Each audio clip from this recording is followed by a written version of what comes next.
Welcome back to some Space Engineers. I mean, it's hard to be much more distant than in space. In empty world, apparently. I wanted to show off a little thing I've been working on, my automated dock system here. Fortunately, you can't see the LCD from where I'm standing, but I will talk you through the process. I haven't labeled these buttons, these are temporary. The first button is going to be for departure. It has detected that the bay is pressurized, so it is warning us that in 10 seconds it will depressurize the bay. Now I'm in creative mode at the moment, meaning all my tanks are full, meaning there's no actual room to depressurize. But after depressurization, it'll open the doors and turn off the landing lights.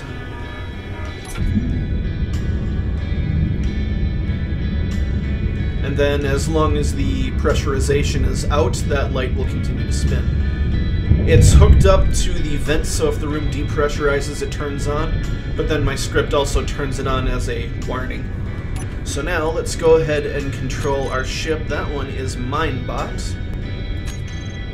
So we will disconnect ourselves.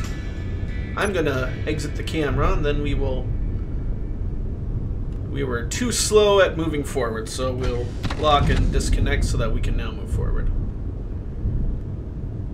And I will go very slowly here. In fact, I'll even turn off dampeners so you can see as soon as we're clear of the doors.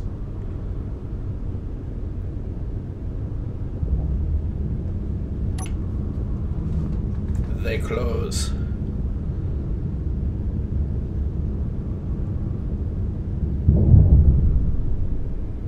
Oh, I love realistic sounds. That thud just sounds so epic. And there we have it. We are once again pressurized. So, the next thing to do is going to be to receive. First part is the same way. It's going to depressurize the room because it detects it is currently pressurized. I thought about making this time shorter, but it's... I mean, if you're about to completely suck the air out of a space this large, it feels like 10 seconds is a decent amount of time. Alright, now let's pilot her back in. I'm not going to hit control because that'll link me to the front, and I want the back. Don't take that out of context. Alright, give me RC reverse. And since I accidentally misaligned us... Okay, so I should be able to just give that a bit of momentum, and we can watch her come back in. I should be aligned close enough for the automatic process to take over. Well, it's not automatic. I still have to dock the thing. Bouncy, bouncy. Alright, let's lock.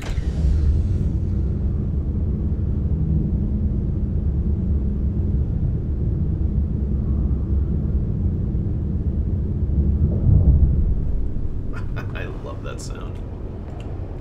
Alright, we'll disconnect.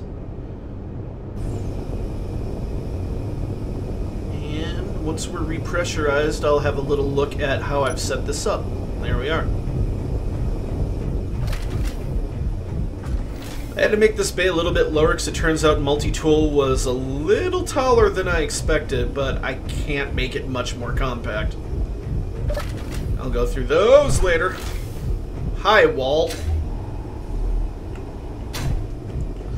So let me start by explaining what we have in the bay. We have a sensor here. This is only set to detect small ships and subgrids, and it is set to the exact volume of this space. We have a sound block here, just plays the alarm. This light is actually hooked up to this sensor because I'm using easy automation, and easy automation can't read sensor values otherwise.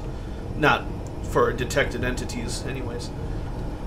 Up at the top here, we've got our rotating light, we have our connector, and we have our air vent, and the air vent is set to turn this light on when it loses pressure, turn it off when it gets pressure.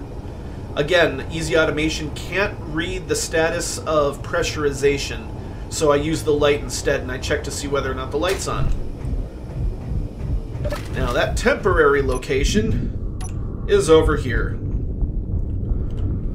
So this one is our easy automation setup.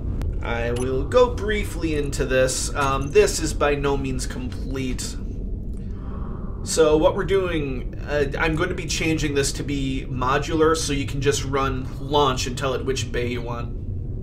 For the moment, if we're checking the bay 1 indicator, that's the green light on the side. If that is on, that means there's a ship there so we can continue with the rest. And I really need to add some tabs to this. We are then checking RL bay 1, that's rotating light for bay 1. If that is off, that means we're pressurized and we go through the pressurization section.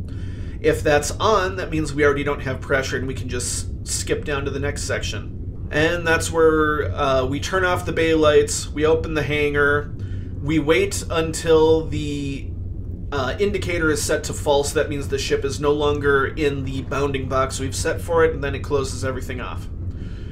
Receive is basically the same with one difference, because like I said, Easy Automation can't check certain things, including whether or not a connector is connected. So you'll see I have run program con check equals 1. 1 is our bay 1 in this case. So now let's come over to con check. This is a very simple, even though it doesn't look like it, a very simple script. All we are doing with this script is, okay, so the first section is setting up variables and making sure they're saved in the event of, restarting or whatnot. So all we're doing here is, if we send it an argument, we're sending it a number, and that number is telling it which bay we want it to monitor for. If we send it a negative number, that means, never mind, we don't want to monitor for that. And then we are checking for each bay, bay 1, 2, and 3. This is just saying whether or not we're watching it. Here we are.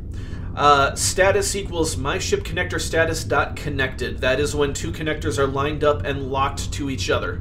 So if it's connected, then we're going to say it's connected. If mon bay 1, which means are we monitoring bay 1? If yes, then we're sending the command to run close bay 1. And then we're setting it back to false because we've done our job for that.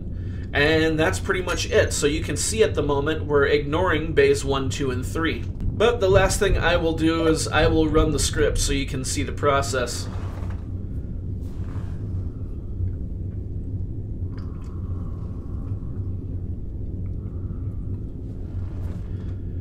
So I timed it out, and assuming that depressurization and repressurization take the same amount of time, it's about 12 seconds. So it's now waiting for that. And now we are awaiting ship departure. So once the ship departs, and again we can set this up.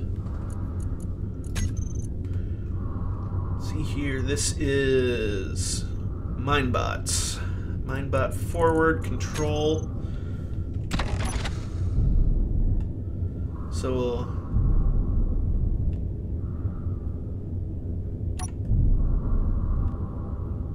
there we go.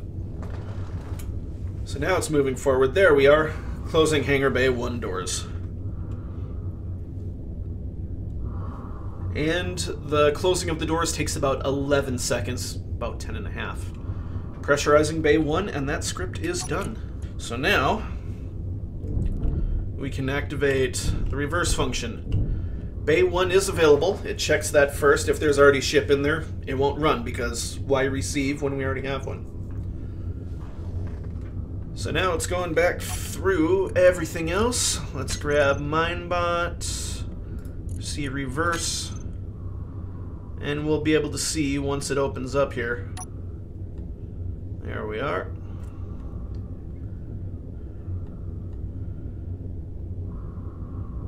Alright, we are open. Let's see how good I can line this up. So now we can come over here and watch this guy. We're watching for bay 1. You know what? It's not going to automatically connect, so but you can see it is watching for bay 1. So let's hit Minebot, reverse. We're still floating in there. Back off the speed just a bit. Alright, so now I can leave the camera, but I'm still connected. Docking complete, closing hangar bay 1, and as soon as that's complete, it'll repressurize the hangar bay. There we are. So this script is really in its infancy. I'm really looking at a proof of concept at this stage. My next step is going to be to parkour up the side of the door, apparently. Oh, God. Hi. Alright, no, we'll go through this way. Almost made it. Okay. Next script's going to be next task is going to be to make that script modular. I need to add some antenna communication so you can request the bay to open when you're outside of it. And it'll open the correct one based on which ship you have. And that's about it. I could potentially add some auto launch options in there. I don't know if I will just yet. So the last thing I will show you, so you're going to have to go up for this. Easy automation is going to control more than just my bays. There's a lot of ship functions it's planned to handle, but the next big one, which I will have to go outside for, is going to be the solar collectors. So we have our large solar grid here, protected by doors, because, you know, we don't want these things to get shot. And it is running Izzy's alignment script, so it's using the gyros to stay aligned to the sun. Every so often, it'll adjust our alignment. I can head down here, and we can actually take a look at the info for that script. I'm not going to look at the script, I'm just looking at the text panel. Currently aligned, it's able to keep us aligned as such. I can send commands to pause and resume this, because if I hop into a ship seat... That was stupid. Now we're moving forward. Give me a moment here.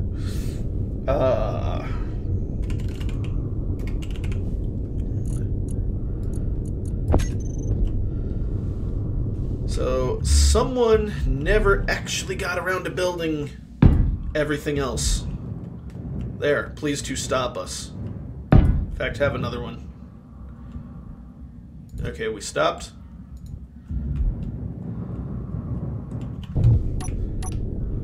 Yes, we're stopped.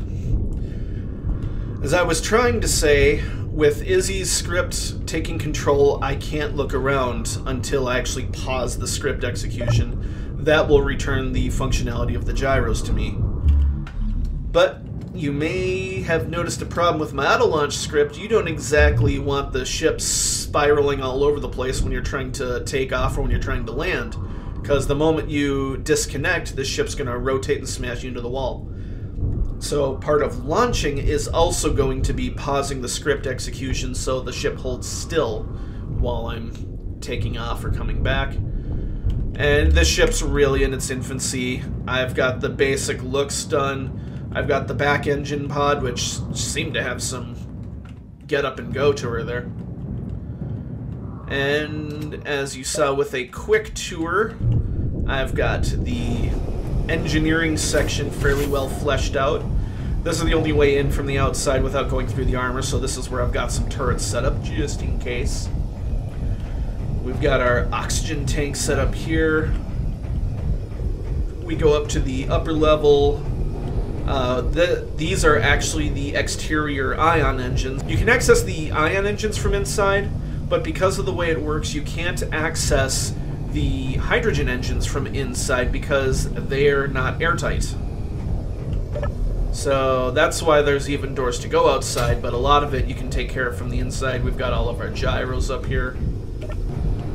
And then going through this way, this wasn't going to be a ship tour, but this brings us into the production room. So I've got 2 refineries set up with yield modules. I've got large storages for days. I've got 4 assemblers. They're set up with 3 speed and 1 power module, I think I have. Moving on to the hallway, and I've airlocked most of this, you know, just to be safe. In this room we have our cryo storage. Originally, I only had 4 cryos, and I decided that seemed pretty small for a ship of this size. So I went ahead and I made 8 cryo bays. Each person also has their own locker. I need to maybe color code that or something. Coming onto this side, we've got the medical bay, and actually, come to think of it, I can get rid of this stupid battery. There we are. When I was building this, I trapped myself in the room, so I had to slap down a battery to get the door open. So I need to move these cargo containers because you can't get by here. But we've got 4 beds set up. We've got our actual medical bay here. And then kind of privacy shielded over here, we've got the diagnostics lab. And that's currently where I am with this setup. So then that just leads us back outside. This is not going to be the bridge. I think I'm going to have some more drone bays along the bottom. And this is probably going to be like the staging area where you actually come down to the drone bay level. I also want to have some larger bays for actual piloted ships instead of just drone ships. And of course we'll need the bridge, we'll need the computer lab, which is where all this stuff's going to be, so on and so forth. What do I have in this? I'm running Izzy's simple doors to give us the airlock functionality. So all doors automatically close after 1 second.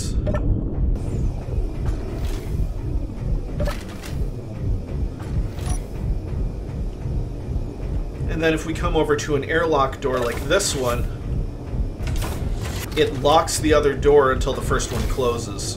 And then the other thing I will show off at some point. You know what? I will show this off now because it's cool. This is Multitool, and the reason it's called Multitool is it has multi-tool. The cool thing about Multitool is this. Let's see here, I need program automate.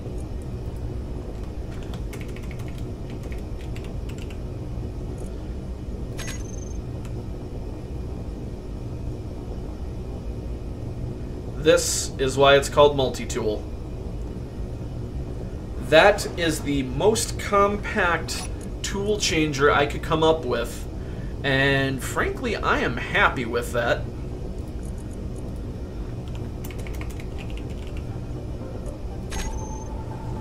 I am quite happy with how that worked out.